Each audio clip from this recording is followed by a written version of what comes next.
সত্যি কথা বলতে কি, ঝড় বৃষ্টি তো অনেকের ভালো লাগে, কিন্তু এই যে ঝড় বৃষ্টির যে আগের মুহূর্তটা, এই যে চারিদিকে মেঘলা আকাশ, একটা মনের মধ্যে যেন কেমন একটা রোমাঞ্চ, কেমন একটা অনুভূতি সৃষ্টি করে, বেশ ভালো লাগে। সে বিকেলবেলা কালবৈশাখীর আগেও কেন বলেন, বা বর্ষাকালে যখন মুষলধারে বৃষ্টি হয় তার আগে যে একদম ঘন কালো যে মেঘ, যেটা কিউমুলিনিম্বাস মেঘটা চারিদিকে ছেয়ে আছে, সেটাও কিন্তু। তো যাই হোক, গুড মর্নিং এভরিওয়ান সকলকে।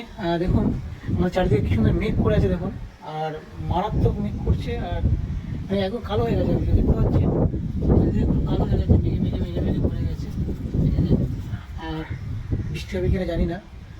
তো ভালো লাগছে কিন্তু এখন সকালবেলা, যারা তো রাত করে ঘুমায় তারা তো জিনিসটা বুঝবে না, কিন্তু এই যে সকালবেলার যে নরম ওয়েদার বা একদম সফট ওয়েদার, আর তার সাথে সুন্দর মেঘ, কেমন লাগবে বলুন তো। আমি আপাতত আছি আমার ছাদে যে বাগানটা আছে ছোট্ট মতন, সেখানটাতে।